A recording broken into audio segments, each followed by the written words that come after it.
afternoon, Doc RC. Afternoon. Thank you for having us today. We are fifth year student from Southwestern University, FINMA. We would like to get this as quick as possible since we know you have things to do. Can you please introduce yourself, Doc? Okay, I'm RC Joy L. Simbajon, Doctor of Dental Medicine and Associate Dentist of Cebu Smiles Dentistry. So here's our first question for you, Doc. What is your dental philosophy?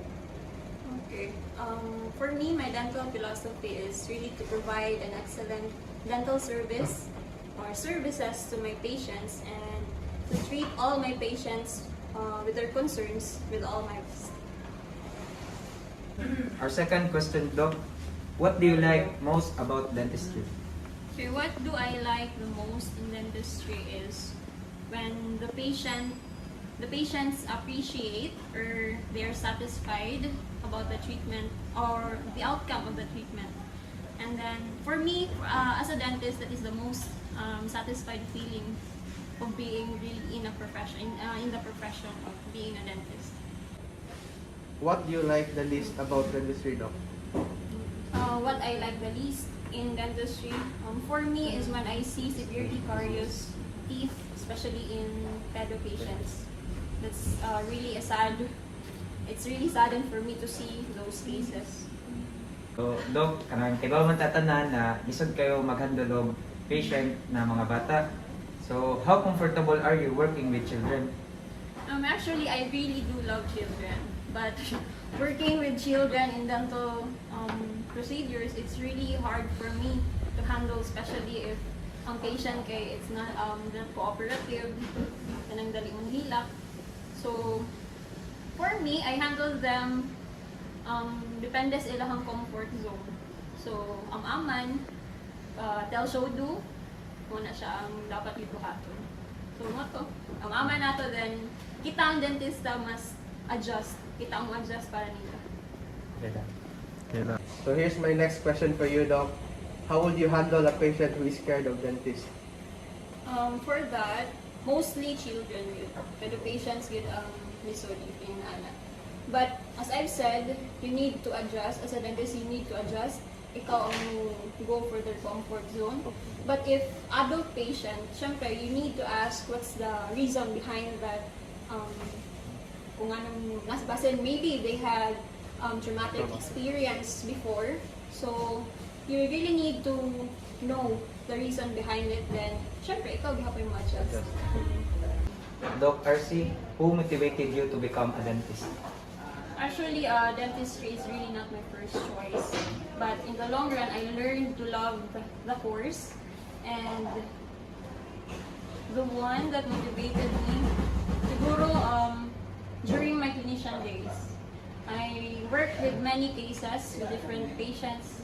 So, kailan times na maluoy ka, na yung patients na they can't afford the dental treatment, but they really want to fix kung sa man ang ilang dental concerns.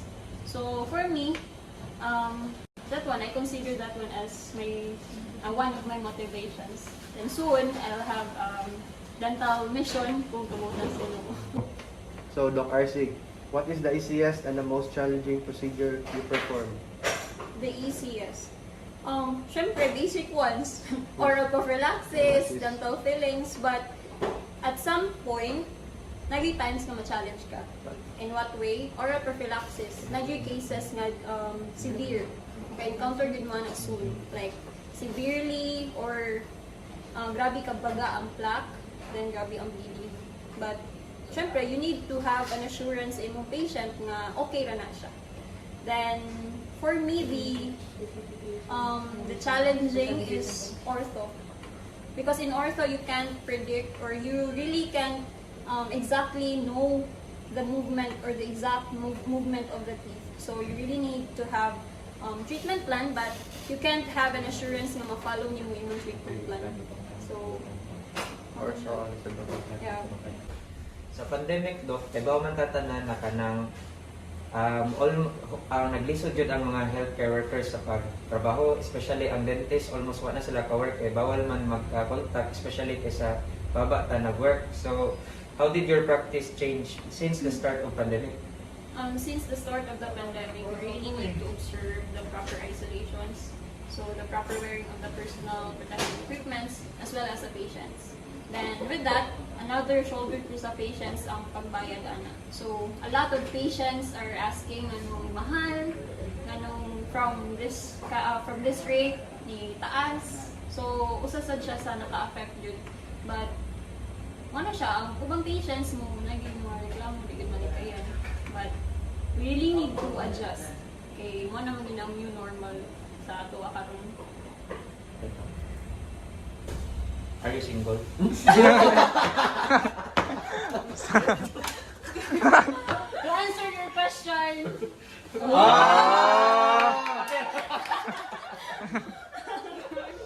Thank you so much for lending us your time, Doc RC. It's such an honor for us to learn from you about your dental career and journey. May we be successful as you are.